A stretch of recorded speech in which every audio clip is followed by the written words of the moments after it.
জায়গায় দেখো এরকম একটা আমি গাবলা নিয়ে নিলাম।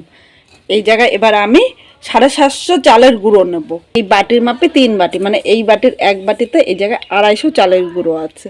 চালের গুঁড়োটা তোমরা কম বেশি করে নিয়ে নিতে পারো। আমি এখানে 750 নিয়েছি, তোমরা এর কম বা বেশি যেরকম তোমাদের পছন্দ হয় সেরকমই কিন্তু নিয়ে নিতে পারো। এখানে দেখো স্বাদ অনুযায়ী লবণ নিয়েছি। এবার লবণটা চালের গুঁড়োর সাথে প্রথমে শুকনো মিশিয়ে নেব। আমি আজকে যেইভাবে করছি সেইভাবে তোমরা করবে, দেখবে প্রতিটা পিঠে খুব সুন্দরভাবে ফুলবে। এখানে চালের গুঁড়োর সাথে লবণটা মেশানো হয়ে গিয়েছে। এবার এর মধ্যে উষ্ণ গরম জল নিলাম, খুব বেশি গরম নেব না, মানে জলটা ধরা যায় সেই অবস্থায় কিন্তু নিতে হবে। এবার অল্প অল্প করে জল দেবো আর গুঁড়িটা মাখাবো। একসাথে কিন্তু আমি বেশি জল নেব না, তাহলে একসাথে বেশি জল নিলে কিন্তু পিঠেগুলো ভালো হবে না। এইভাবে অল্প অল্প করে জল দেবো আর এইভাবে আমি মেশাতে থাকবো। দেখো এইভাবে যত সুন্দর মেশাবো প্রতিটা পিঠে তত সুন্দর কিন্তু ফুলবে। আমি যে গুঁড়িটা মাখাচ্ছি অবশ্য তোমরা খেয়াল করবে। দেখো উষ্ণ গরম জল দিয়ে এইভাবে অল্প অল্প করে আমি মেশাচ্ছি, আর এইভাবে মেশাতে মেশাতে গুঁড়িটা কিন্তু একদম মিহি হয়ে যাবে। আর এই গুঁড়িটা মাখার যতটা পারফেক্ট হবে পিঠেগুলো ততটাই সুন্দর ফুলবে। একটু সময় ধরে তোমরা এই গুঁড়িটা মাখবে। যদি আমি জলটা নিয়ে নিতাম তাহলে একটা পিঠেও কিন্তু ফুলবে না। এখানে এখন কিন্তু আর জল দেবো না, এইভাবেই কষলিয়ে নেবো। আর এর মধ্যে যে গোটা গোটা মানে দলা দলার মতো পাকিয়ে আছে এইভাবে কষলাতে কষলাতে একদম মিহি হয়ে যাবে। এইভাবে 5 মিনিট আগে কষলিয়ে নেবো, এরপরে কিন্তু আমি আবার জল দেবো। বন্ধুরা দেখ 5 মিনিট ভালো করে ব্যাটারটা ফেটিয়ে নিয়েছে। দেখ ফেটাতে ফেটাতে অনেকটাই নরম হয়ে গিয়েছে, আর কিন্তু একটুও দলা নেই। এইভাবে পারফেক্ট ব্যাটারটা আগে তৈরি করে নেবে। এবার এর মধ্যে দেখো আমি একসাথে কিন্তু বেশি জল দেবো না, কারণ ব্যাটারটা খুব বেশি পাতলা বা খুব বেশি ঘন করা যাবে না। মিডিয়ামভাবে ব্যাটারটা তৈরি করে নেব। এখন এইভাবে অল্প অল্প করে জল দেবো, অল্প অল্প করে মেশাবো। আমার এই মেশানোর পদ্ধতিটা তোমরা যদি ফলো করে সাজের পিঠা তৈরি করো তাহলে দেখবে প্রতিটা সাজের পিঠা কিন্তু খুব সুন্দর ফুলবে। আমি কিন্তু অল্প অল্প করে জল দিচ্ছি, আর জলটা কিন্তু উষ্ণ গরম, ঠান্ডা জল দিলে কিন্তু হবে না। উষ্ণ গরম জল দিয়ে কিন্তু এই ব্যাটারটা মেশাতে হবে। দেখো ব্যাটারটা মেশানো হয়ে গিয়েছে, আর এর থেকে বেশি কিন্তু আমি পাতলা করব না। এইভাবেই কিন্তু দেখো না বেশি পাতলা না বেশি গাঢ়, এইভাবেই ব্যাটারটা তৈরি করে নিয়েছি। এবার এই ব্যাটারটা দিয়ে 5 মিনিট রেখে দিলাম, আর এটা আমি তুলে নিলাম দিয়েই কিন্তু ছেনে নেবে। দেখো দেখো 10 মিনিট ভিজিয়ে রাখাতে গুঁড়িটা কতটা গাঢ় হয়েছে, দেখেছো গুঁড়িটা কিন্তু অনেকটা ফুলেছে। আবার আমি হাত দিয়ে আগে এভাবে একটু ফেটিয়ে নেবো, এখন কিন্তু জল দেবো না, 2 থেকে 3 বার এইভাবে ফেটিয়ে নেবো। দেখো যত ফেটানো সুন্দর হবে ততই কিন্তু পিঠাটা খুব ভালো হবে। 3 মিনিট ফেটিয়ে নিলাম। এবার এর মধ্যে আবারও উষ্ণ গরম জল দিয়ে দেবো। খুব বেশি গরম বা খুব বেশি কিন্তু ঠান্ডা দেবো না, আর দেখো খুব বেশি দেবো না। তোমাদের আমি ব্যাটারটা দেখিয়ে দেবো, একটু ঘন করে ব্যাটারটা কিন্তু তৈরি করে নিতে হবে। যেমন বেকিং সোডা নিয়েছে, এটা কিন্তু মানে বেকিং পাউডার না, বেকিং সোডা। অবশ্যই এই জায়গায় বেকিং সোডা নেবে, আর এই জায়গায় কিন্তু আলাদা করে আমি বেকিং পাউডার দেবো না। এবার আমি আর হাত দিয়ে মেশাবো না, এরকম একটা হাতা নিলাম, হাতা দিয়ে এবার হালকা হাতে মিশিয়ে নেবো। এটা দেওয়াতে কিন্তু প্রতিটা পিঠা খুব সুন্দর ফুলবে। অনেকে এই পিঠা ভাজতে গেলে বলে পিঠে ফোলে না। আজকে আমার এই টিপসটা ফলো করে তোমরা পিঠেটা ভাজবে, দেখবে পিঠেটা কিন্তু খুব সুন্দর ফুলবে। আর এই জায়গায় তোমাদের ব্যাটারটা আরেকবার দেখিয়ে দিচ্ছি। দেখো খুব বেশি পাতলা বা খুব বেশি কিন্তু ঘন করলে কিন্তু এই ব্যাটারটা হবে না। তোমাদের দেখিয়ে দিচ্ছি, খুন্তিটা দেখো এখানে দেখো একটা মোটা লেয়ার পড়েছে। এবার এই দেখো তো ব্যাটারটা কতটা মোটা লেয়ার পড়েছে, মানে একটু গাঢ় করে ব্যাটারটা করে নিতে হবে। আবার খুব বেশি গাঢ় বা খুব বেশি কিন্তু পাতলা করা যাবে না। এখানে এইভাবেই ব্যাটারটা তৈরি করে নেব। ব্যাটারের টেক্সচারটা দেখে তোমরা কিন্তু বুঝতে পারছো। এবার এই সাজের মধ্যে প্রতিটা ভাজের মধ্যে দেখো আমি একটু লবণ দিয়ে দেবো। লবণ দিয়ে এটা একটু গরম করে নেব, তাহলে পিঠেগুলো কিন্তু এর মধ্যে আটকাবে না। অনেকেই জানো লবণ দিয়ে প্রথম শাঁসটা গরম করবে, দেখবে শাঁসটা আর ফুটবে না, কিন্তু তোমার পিঠেগুলো খুব সুন্দর হবে। প্রতিটা পিঠে খুব সুন্দরভাবে উঠবে। বন্ধুরা লবণটা দিয়ে শাঁসটা ভালো করে গরম করে নিয়েছি, এখন আমি লবণটা পরিষ্কার করে নেব। দেখো এইভাবে আমি লবণগুলো ফেলে দিচ্ছি। লবণটা ভালো করে পরিষ্কার করে নিয়েছে, এইভাবেই কিন্তু পরিষ্কার করে নিতে হবে।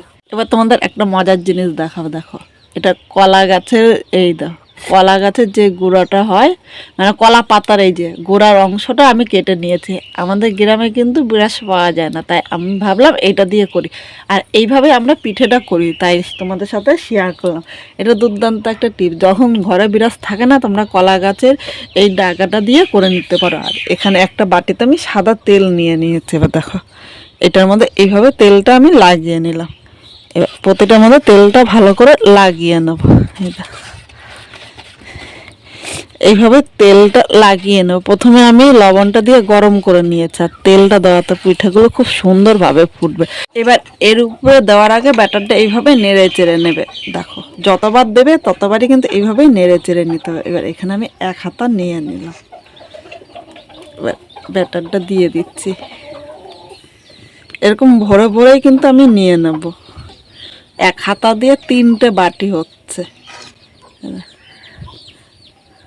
তোমরা এই 7 সাজেরও আনতে পারো, বা এর ছোট দেখবে 5টা বা 3টে পাওয়া, যেরকম পছন্দ হয় সেরকমই কিন্তু তোমরা নিয়ে নিতে পারো। এখন আমি এই ঢাকনিটা দিয়ে ঢেকে দিলাম চিহ্ন রাখার জন্য। দেখো, একটা আমি মানুষ এঁকে দিলাম, যেইটা আমরা ছোটবেলায় দেখেছি সেইটাই তোমাদের সাথে করছি। দেখো, আগে দেখতাম আমার ঠাকুমা এরকম করে করতো, তারপর দেখেছি আমার মার কাছে শিখেছি। কিন্তু মাও এরকম মানুষ এঁকে দেয়। তোমরা মানুষ আঁকতে পারো বা এমনিও করে নিতে পারো। এবার এই সোজাসুজিটা আমি দাগ দিয়ে দিলাম। তাহলে এটা এই পাশটায় যে হবে, এটা একটা আমার চিহ্ন থাকলো। তাহলে কিন্তু দেখো, এটা বসানোর পর কিন্তু ঘুরছে না। তারপরে তোমরা এই সাইড দিয়েও ঢাকতে পারো, কিন্তু আমার আর ঢাকার প্রয়োজন নেই, যেহেতু এরকমটা একটুও ঢুকছে না আর একটুও নড়ছে না। এইভাবে আমি রেখে দেবো কিছু সময়। এবার আমি ঢাকনিটা তুলে নিলাম।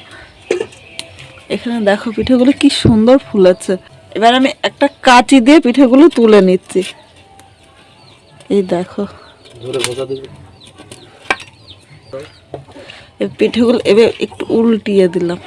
তোমরা এইভাবে দিতেও পারো, আবার নাও দিতে পারো, মানে এটা ইচ্ছা। দেখো, এবার পিঠেগুলো আমি তুলে নিচ্ছি। দেখো কতটা পিঠেটা নরম হয়েছে, দেখো তোমরা দেখেই বুঝতে পারছো। এবার আমি সব পিঠেগুলো তুলে নিলাম। যতবার আমি দেবো দেখো, তার আগে কিন্তু এটা দিয়ে একবার তেলটা ব্রাশ করে নেবো। ব্রাশ করে নিলে পিঠেগুলো খুব সহজে উঠে যাবে। তোমাদের দেখাচ্ছে, দেখো যতবার দেবে এইভাবে একটুখানি নেড়ে নেবে। এবার নিয়ে এর মধ্যে দিয়ে দিলাম। আমি সব পিঠেগুলো করে নেব। বন্ধুরা, পিঠেটা হতে হতে এদিকে আমি দুধটা রেডি করে নেবো। দেখো, দুধটা কিন্তু রেডি করে নিলে গরম গরম পিঠেটা তুলে আমি দুধের মধ্যে দিতে পারবো। তাহলে পিঠেটা খুব সুন্দর ফুলবে। এইবার তোমাদের সাথে আরেকটা টিপস দিচ্ছি। অনেকে বলে দুধের মধ্যে গুড় দিলে নাকি দুধটা কেটে যায়। এই জায়গায় দেখো, দুধটা কিন্তু আমি একবার ভালো করে জাল দিয়ে নিয়েছি। এখন আবার উষ্ণ গরম করে নেব। খুব ভালো করে কিন্তু জাল দেবো না, কারণ একবার আমি জাল দিয়েছি। আর এই দুধটা যখন দেবে তোমরা উষ্ণ গরম দুধে কিন্তু এই গুড়টা দেবে। খুব বেশি গরম করে সাথে সাথে কিন্তু গুড়টা দিতে যাবে না। বা তোমরা যদি সাথে সাথে জাল দিয়ে গুড়টা দাও, তো সেই সময় একটু দুধটা ঠান্ডা করে দেবে, দেখবে একটুও কিন্তু দুধটা কাটবে না। অনেকে বলে যে খেজুরের গুড় দিয়ে দুধের মধ্যে দিলে, পায়েস করলে কিংবা পিঠে ভিজালে সেই দুধ নাকি কেটে যায়। এই টিপসটা ফলো করে তোমরা দুধটা জাল দেবে, দেখবে একটু দুধটা কাটবে না।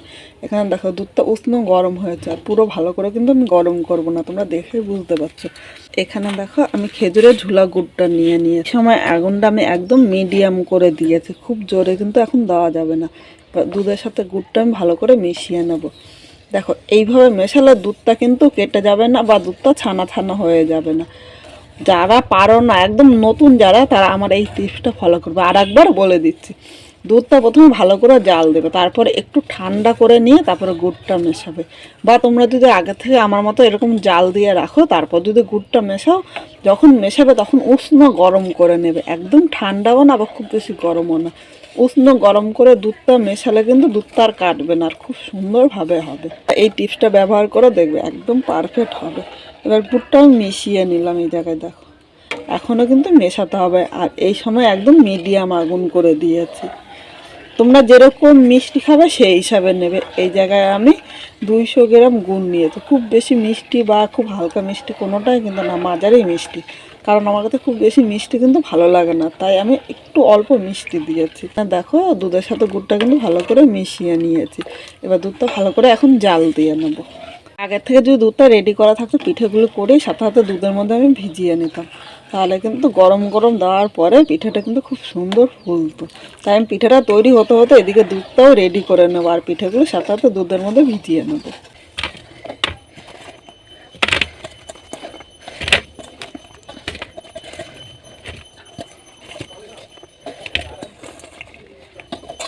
এদিকে দুধটাও জাল দিয়ে আমি রেডি করেছি, তোমাদের সাথে দেখিয়েছি। এবার এই পিঠেগুলো আমি দুধের মধ্যে নিয়ে নিলাম। দেখো গরম গরম করে দুধের মধ্যে দিলে পিঠেগুলো কিন্তু খুব সুন্দর ফুলবে। যতটা এখন দুধ দেখছো ততটা দুধ থাকবে না, কিন্তু দেখো এই পিঠেগুলো কিন্তু দুধটা অনেকটাই টেনে নেবে। এখানে সব পিঠেগুলো নিয়ে নিয়েছি। এবার এইভাবে ভিজিয়ে আমি 1 ঘন্টা রেখে দেবো। এখন কিন্তু গ্যাসের আগুনটা একদম বন্ধ করে দিয়েছি। 1 ঘন্টা পর চলে এসেছি। দেখো পিঠেগুলি দেখো ফুলে ডবল হয়েছে আর পুরো দুধটাই কিন্তু পিঠেটা রস টেনে নিয়েছে। এবার এখান থেকে কিছু পিঠে আমি নামিয়ে নেব। বন্ধুরা এবার পিঠেটা আমি নিয়ে নিলাম। পিঠেগুলো কতটা সুন্দর হয়েছে, নরম তুলে হয়েছে। অবশ্য তোমরা বাড়িতে একবার ট্রাই করো, খেয়ে কিরকম লাগলো কমেন্ট করে জানাতে কিন্তু ভুলো না। নিলাম দুধটা কিন্তু পুরোটাই টেনে নিয়েছে, খুব সামান্য পরিমাণে দুধ আছে। এইভাবে করলে পিঠেগুলো কিন্তু দারুণ লাগবে খেতে। এবার একটা ভেঙে আমি তোমাদের দেখাচ্ছি। দেখো একদম নরম তুলে হয়েছে। কাটতে গিয়ে কিন্তু পিঠেটা ভেঙে যাচ্ছে। আর কতটা নরম হয়েছে তোমাদের দেখাচ্ছে। এই দেখো ভিতরে রস, দেখো কি সুন্দর রস ঢুকেছে। খুব সহজে তোমরা করে নিতে পারবে। পিঠেটা কতটা নরম হয়েছে আমি হাত দিয়ে একটু দেখাচ্ছি। এই দেখো ভেতরে রসটা দেখো। আর হালকা হাতে একটু নাড়া দিলেই কিন্তু ভেঙে যাচ্ছে। তাহলে আজকে আমার এই পিঠের রেসিপিটা তোমাদের কীরকম লাগলো অবশ্যই কমেন্ট করে জানিয়ে। আর নতুন কোনো বন্ধু এই ভিডিওটি দেখতে আসলে ভালো লাগলে একটা লাইক শেয়ার ও কমেন্ট করো ও সাবস্ক্রাইব করে পাশে থেকো, যাতে নতুন নতুন ভিডিও আপলোড করলে সবার আগে নোটিফিকেশন আপনার কাছে পৌঁছিয়ে যায়।